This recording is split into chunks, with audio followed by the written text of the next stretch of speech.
let's get nice and snug and cozy. Hello my lovelies, welcome to today's video. Hopefully, as you saw from the little intro there, today we are having a very cozy autumnal vlog. I have been away in Namibia for the last couple of weeks, and even though that is their winter season, or they're coming to the end of their winter, the start of their spring, it's still insanely hot and the sun is high in the sky. There literally wasn't a single cloud the whole time I was there, and it was like over 30 degrees. So to say that I was in cold winter conditions would be false.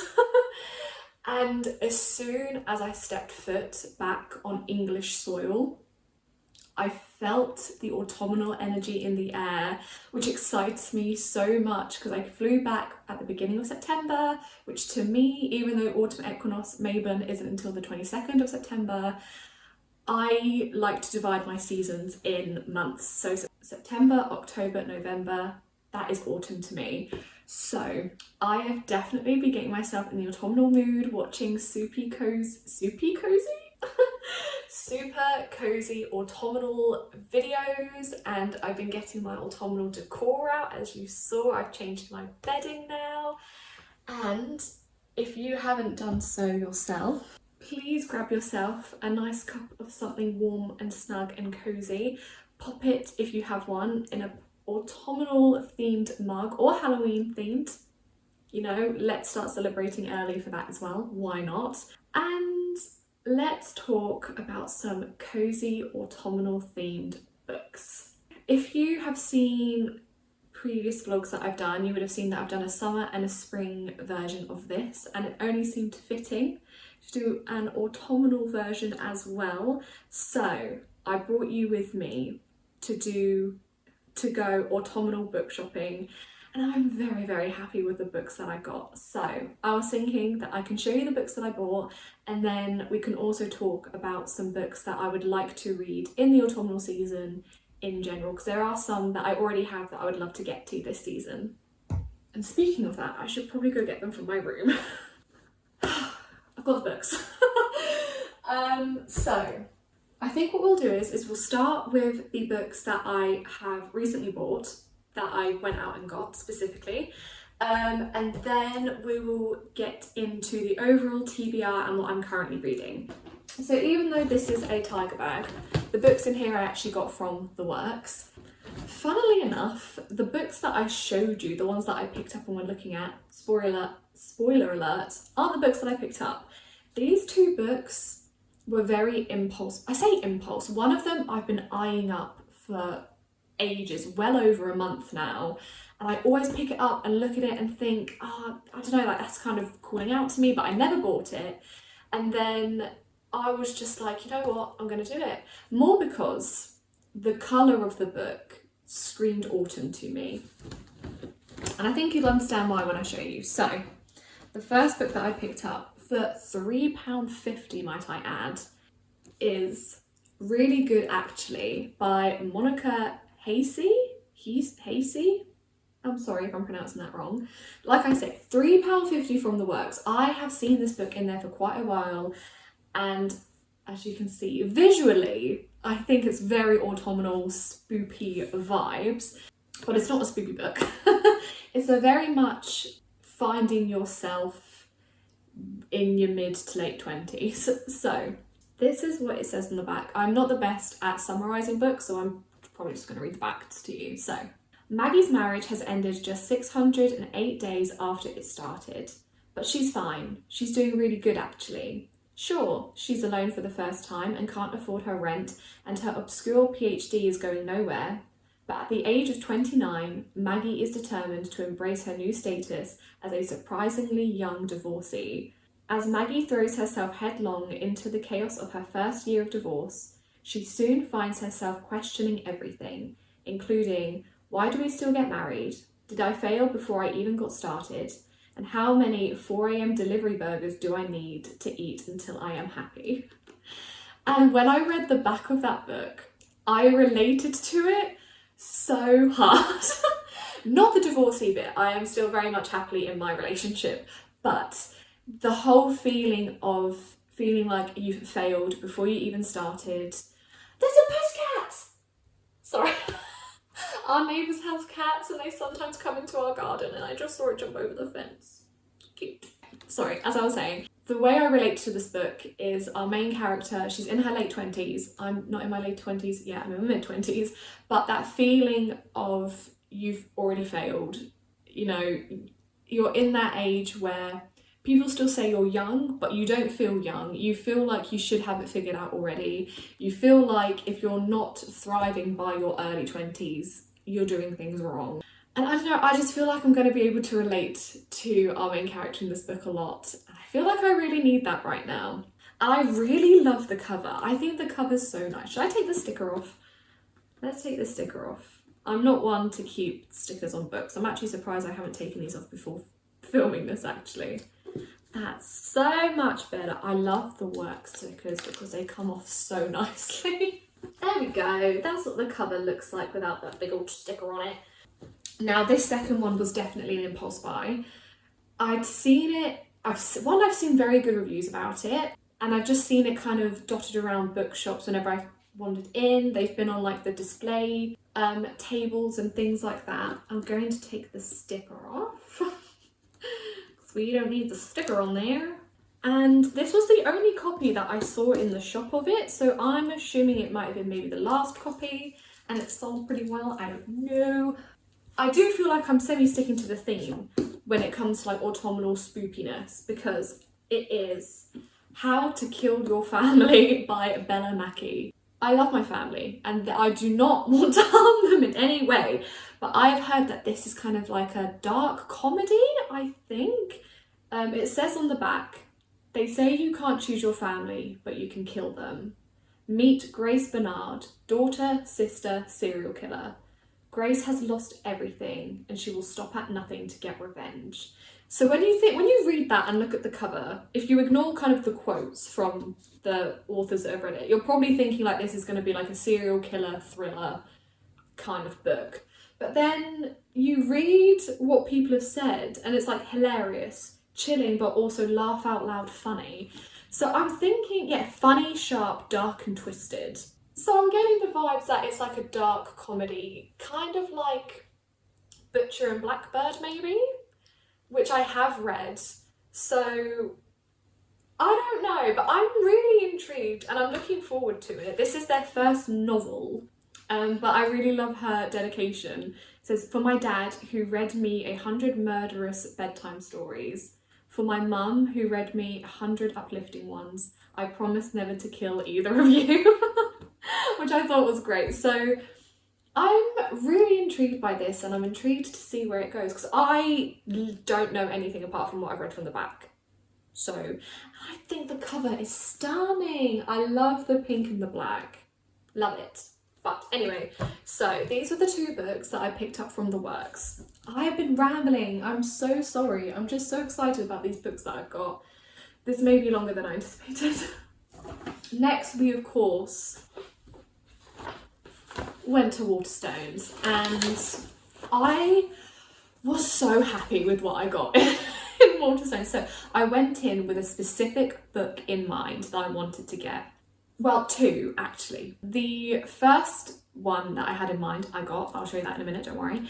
The second one, let me explain. In Waterstones, much like Barnes and Nobles, they have a buy one get one half price table.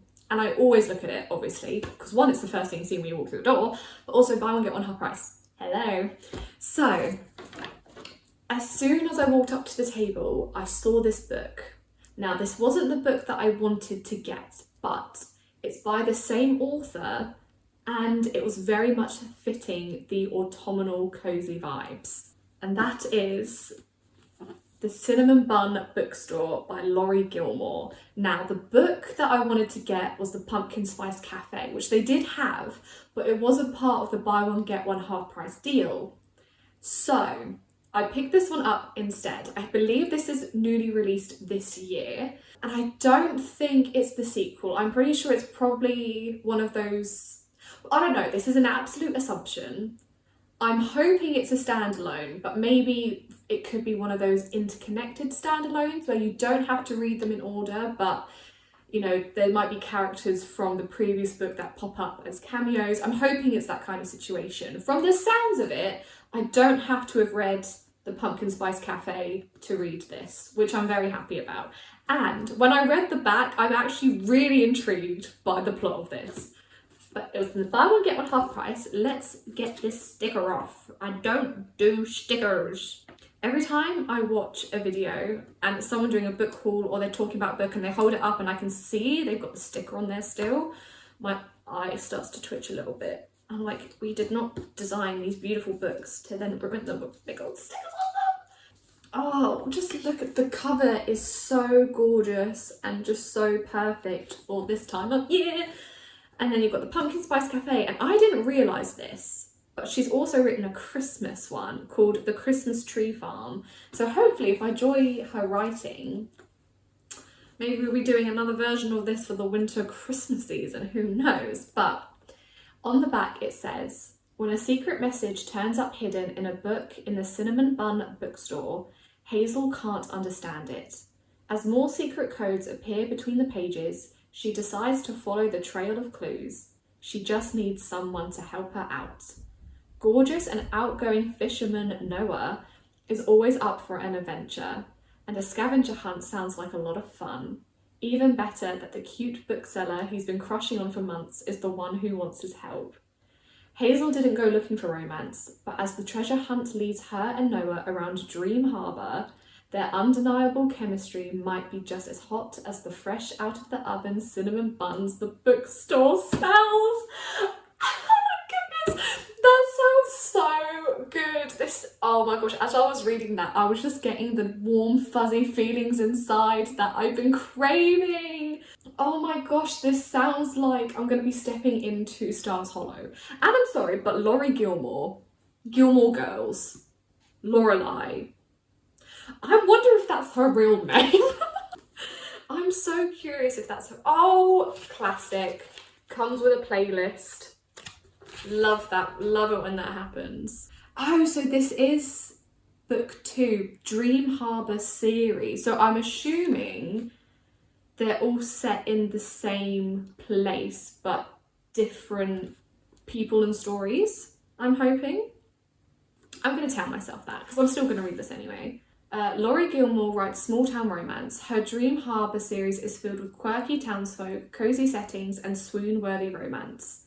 She loves finding books with the perfect balance of sweetness and spice and strives for that in her own writing. If you ever wished you lived in Stars Hollow or that Luke and Lorelei would just get together already, then her books are definitely for you. I'm so excited to read this. Oh my goodness. It has got a spicy books doodah on the back, so there's going to be a bit of spice in this, but that's fine. I can handle spice. Oh, if I like this, I'm probably then going to go pick up the Pumpkin Spice Cafe. Oh, I'm actually, so this is one that I'm really excited for, and I do think I'm definitely probably going to pick up the Pumpkin Spice Cafe, because how can I not? That sounds so fun. Okay, anyway, so pick this one up. Let's move on. Gosh, I can ramble forever when it comes to books. Anyway, so another reason why I decided to go with that one and not the Pumpkin Spice Cafe, because after watching one of Poppy's vlogs, she was reading a book and the way she talks about it got me really intrigued. Also because I've been eyeing this book up again for ages, and every time I looked at it, I'd like pick it up and look at it, but then put it back down. And then I saw it on the buy one get one half price table, and I just saw it as a sign, so I got it. And that is The Serpent and the Wings of Night by Carissa Broadbent. Let's take the sticker off. 1. This is a duet, a duology. I love a duology so much, so that excites me. It is book 1 of the Nightborn duet, a Crowns of Nyaxa novel. 1, again, absolutely stunning cover. 2, fits perfectly with my theme. Spooky, cozy, paranormal, question mark? Would you call it paranormal? It's vampires. I haven't read a vampire story in a while. Okay, well, I read Bride. That might be popping up later. But I was going to say a serious vampire story. Bride is serious, but as in like, I'm thinking kind of like Twilight-esque, you know? I haven't read something like that since my early teens. I can't explain it, but I'm kind of craving it. I'm craving like a vampire, werewolf, paranormal-esque story. And I don't know why. So when I was watching Poppy's vlog and she was talking about it and she was saying how much she's enjoying it, I was just like, yeah, why not? I know it's about vampires. I've heard some really good things about it. I can't actually tell you what the plot is about because I didn't even read the back. So let's read it together. Human or vampire, the rules of survival are the same. Never trust, never yield, and always, always guard your heart. The adopted human daughter of the night-born vampire king, Aurea, carved her place in a world designed to kill her. Her only chance to become something more than prey is to enter the Kajari, a legendary tournament held by the goddess of death herself. What? But winning won't be easy against the most vicious warriors from all three vampire houses. To survive, Aurea will be forced to make an alliance with a mysterious rival. Everything about Rain is dangerous. He is a ruthless vampire, an efficient killer, an enemy to her father's crown, and her greatest competition. Yet what terrifies Aurea most of all is that she finds herself strangely drawn to him. But there's no room for compassion in the Kajari, and nothing more deadly than love. An addictive enemies to lovers romance. Ooh!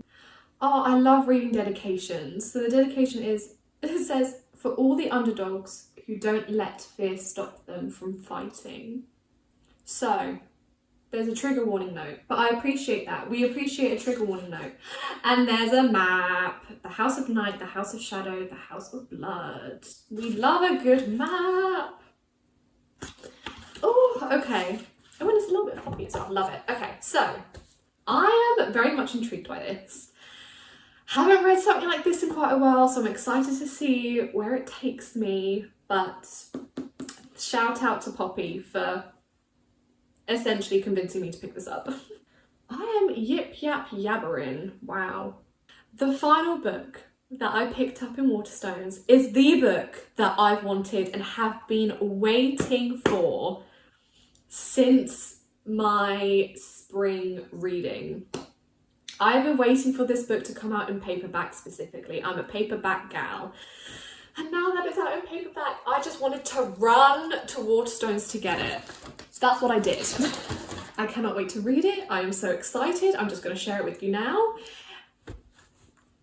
Emily Wilde's Map of the Other Lands by Heather Fawcett. Heather Fawcett. I loved Emily Wilde's Encyclopedia of Fairies. I read it and then I instantly listened to the audiobook. It just... When I reflect on it, I feel like I want to bump up my rating because I think I gave it 4 out of 5. But I want to give it 4.5. If I did give it 4.5, great. If I gave it 4 out of 5, I'm bumping it up to 4.5. I loved that book so much because it's very reminiscent of my favourite book of all time, which is Howl's Moving Castle. So if you like the book Howl's Moving Castle, please read Emily Wilde's Encyclopedia of Fairies. It's just, you get an Irish Howl, essentially. Wendell Bambleby is just an Irish howl, and I love it. I don't even know what this is about. I just know that I love the first one so much. I want to read this one. And again, the covers of these books are stunning. They are gorgeous. I am obsessed. And this is so perfectly orthogonal. Look at this. Oh, I love it. Okay. I don't even know what this is about. What do they do? What do my two chaotic lovebirds do? Emily Wilde is a genius scholar of fairy folklore and has catalogued many secrets of the hidden folk in her encyclopedia with her infuriatingly charming fellow scholar, Wendell Bambleby, by her side. But Bambleby is more than just a brilliant and unbearably handsome scholar. He's an exiled fairy king on the run from his murderous mother, in search of a door back to his realm. By lucky happenstance, Emily's new project, a map of the realms of fairy, will take them on an adventure to the picturesque Austrian Alps, where Emily believes they may find the door to Bumblebee's realm and the key to freeing him from his family's dark plans. But with new friendships for the prickly Emily to navigate and dangerous folk lurking in every forest and hollow, Emily must unravel the mysterious workings of fairy doors and of her own heart. I'm so excited to read this. I'm really hoping we're going to get more romance in this book. There was dabbling of romance in the first one, but it didn't really kick in till right at the end. So I'm hoping this is going to have some more romance in. But I'm so excited. And there's the audiobook on Spotify, so I would not be surprised if I read this and then instantly listen to the audiobook. Because I loved how the narrator narrated the audiobook. I think she did a fabulous job. Oh, but I'm ready. I'm ready. And I love how it's written like it's a diary. So it's written in like Emily Wilde's diary form. Oh, and there was, in the first book, there was a chapter where like Wendell's written in it. Anyway, I'm rambling again. Emily Wilde's Map of the Other Lands. This has been high on my radar for so long, and I'm definitely going to be jumping into this soon. 100%. So excited. I'm ready. Gosh, I can just babble all day when it comes about the books that I've bought. I haven't even gotten onto my actual TBR yet. Obviously, the books that I just showed you are part of my autumn TBR. However, I do have some other books here that if I'm in the mood for, and if I get through those, I've got some books that I would like to get to. Starting with the book that I'm currently reading, which is A Murder of Crows by Sarah Yarwood Lovett. Now, this is a book that I picked up in the works as part of the 3 for 6 book deal, and I got all 3 first books. So the second one is A Cast of Falcons, and the third one is A Mischief of Rats. And the reason I picked this up, one, it's a cozy murder mystery, but also our main character, Dr. Nell, is an ecologist. And if you know me, I'm currently studying wildlife conservation. I want to go into ecology. So when I read that this is about an ecologist that helps solve mysteries by using her ecological skills and knowledge, yes, please. I am 80 pages in, so I'm not too far into it, and I'm really enjoying it a lot. I really like the way the author writes. Before this, I read The Cat Who Caught a Killer, and I was sadly quite underwhelmed and disappointed by it. And going from that book to this book, the difference in the quality of writing is outstanding. So I think she's just released the next 3 books in this series. So I would love to get through this and then even get through the next 2 books and see where this story takes us. I haven't ever really gotten into detective murder series. There's quite a few of these out there, you know, when there's quite small books like this, when you're following our main detective. For example, a great example is the Agatha Christie's Poirot series. You know, short books, you're just following this detective's day-to-day solving mysteries life. And I've never really read one of those before. So when I saw this and I read the back and found out who our main character is and what she does for a living, that just spoke to me and jumped out at me. But the plot of this book is, because this is obviously the first book in the series, is essentially our main character, Dr. Nell Ward, while she is out doing a survey. Is it a survey? I'm pretty sure. She's out doing like a survey, collecting data on this like ancient woodland land. While she's out there, a murder takes place, and because she is out there when it happens, she is the prime suspect.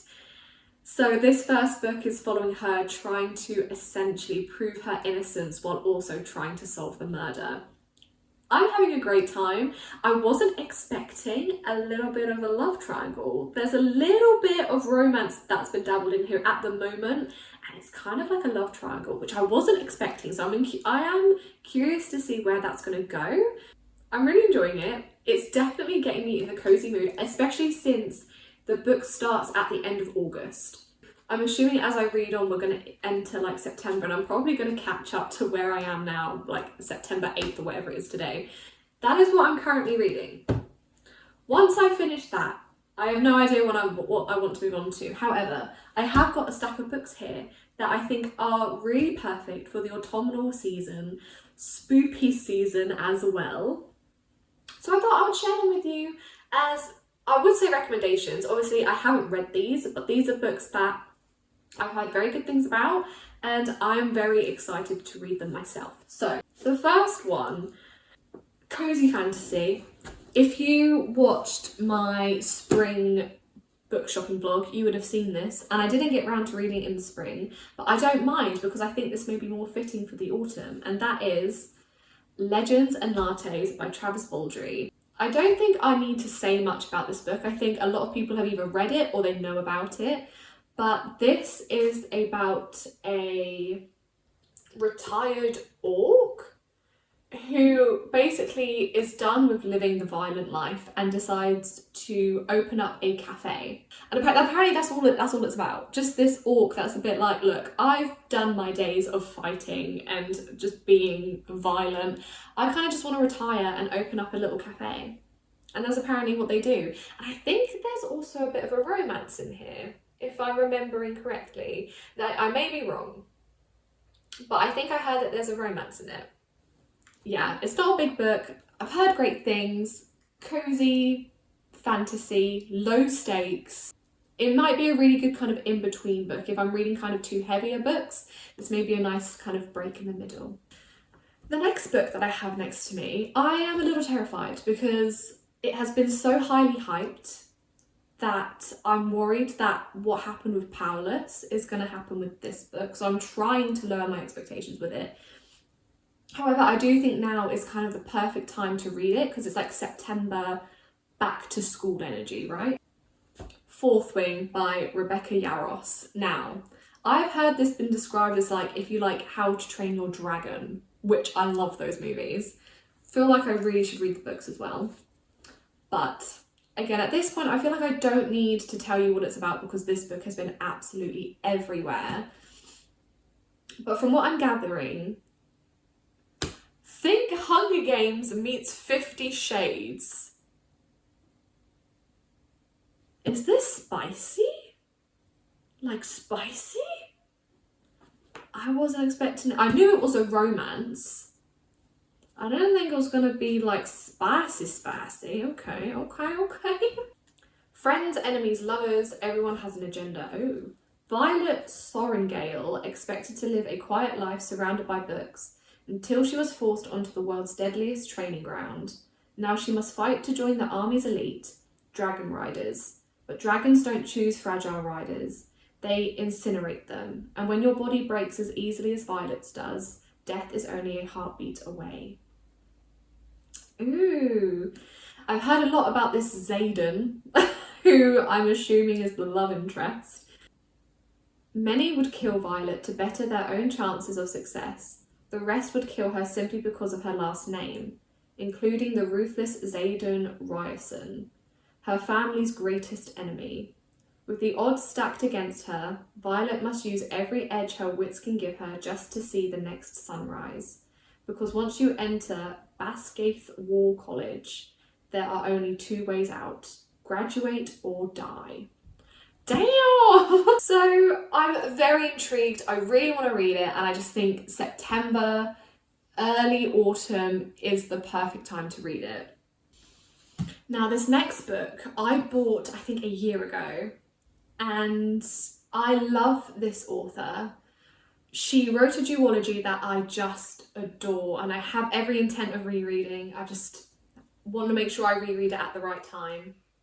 I then read a trilogy that she wrote, which kind of let me down a little bit, but I still somewhat enjoyed. And this book is always on the recommendation list for autumn, fall, dark academia. That is Ninth House by Leah Bardugo. Now, I've never read A Dark Academia. I don't know if they're for me, but I feel like maybe this would be a good place to start, question mark? More because I've read her work before and I know I've enjoyed it. I'm kind of intimidated by, you know, your Donna Tartt's Dark Academia books. I've heard good things about this one, mixed things about the second one, but again, I feel like maybe this might be a good place to start if dabbling in Dark Academia. Galaxy Alex Stern is the most unlikely member of Yale's freshman class. A dropout and the sole survivor of a horrific unsolved crime, Alex was hoping for a fresh start. But her free ride comes with a catch. She has been tasked with monitoring Yale's secret societies, notorious haunts of the rich and powerful. Now there's a dead girl on campus, and Alex is the only person willing to look deeper, because the societies are far more sinister and extraordinary than anyone ever imagined. They tamper with forbidden magic, they raise the dead, and sometimes they prey on the living. What? Oh, so is there like magic realism in this? I didn't realise that. Wow, you've got a map of the Yale University campus. If I'm remembering correctly, didn't Leah Bardugo go to Yale? I love how there's an author's note, there's like a disclaimer. The societies of Yale University and their prestigious alumni are very real, but the characters and events described in these pages are all the product of the author's imagination. And as far as I know, no one has ever used magic to fix an election. She was born in Jerusalem, grew up in California, and graduated from Yale University. So I think that's really interesting that she's written about the university she actually went to, which might be quite nice to actually have that inside knowledge instead of just making it up and hoping for the best. This next book I bought years ago, and I don't know why I haven't picked it up, because I just don't know. I really love the cover. The cover is what drew me in when I first saw it. And then, yeah, I don't know. These Witches Don't Burn by Isabel Sterling. I'm pretty sure there's been a sequel to this since. There could be more, I'm not too sure. But I literally bought this years ago because of the cover and then read the back and got quite intrigued by it. This is a sapphic romance, I believe, which is quite fun. We love a good sapphic. She's the real deal, an elemental with the power to control fire, earth, water and air. But even though she lives in Salem, Massachusetts, her magic is a secret she has to keep to herself. If she's ever caught using it in front of a reg, non-witch, she could lose it. For good. So Hannah spends most of her time avoiding her ex-girlfriend and fellow elemental witch, Veronica, hanging out with her best friend and working at the fly-by-night cauldron, selling candles and crystals to tourists, goths and local Wiccans. But dealing with her ex is the least of Hannah's concerns when a terrifying blood ritual interrupts the end of school year bonfire. Evidence of dark magic begins to appear all over Salem, and Hannah's sure it's the work of a deadly blood witch. The issue is, her coven is less than convinced, forcing Hannah to team up with the last person she wants to see, Veronica. While the pair attempt to smoke out the blood witch at a house party, Hannah meets Morgan, a cute new ballerina in town. But trying to date amid a supernatural crisis is easier said than done, especially when the attacks on Salem's witches become deadlier by the day.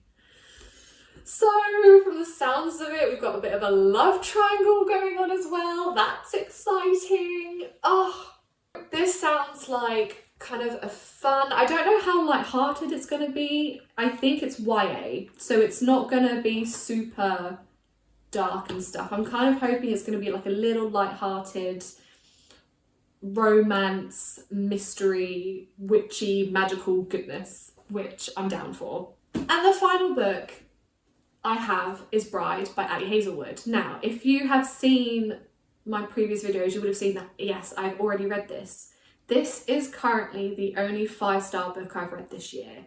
So I was thinking that if I wanted to, if I needed a bit of a pick-me-up during this autumn spoopy season, why not head to Bride? So hence why I'm putting it on my autumn TBR. I won't be mad if I don't get to it because it will be a reread, but I just thought I'd throw it in there just in case. I've rambled for far too long. Those are the books that I plan to read this autumnal season. Please let me know what books you plan to read. Let me know if you have any recommendations. If you've read any of these, please let me know your thoughts. Thank you so much for joining me and for listening to me ramble. I get very excited about autumnal books, apparently. I hope you all are having a wonderful start to this cozy season. I hope you continue to have a wonderful cozy season. I hope you have lovely hot cozy drinks, watch spoopy cozy movies, and read wonderful cozy books. Thank you for joining me, and I hope to see you all in the next video. Bye!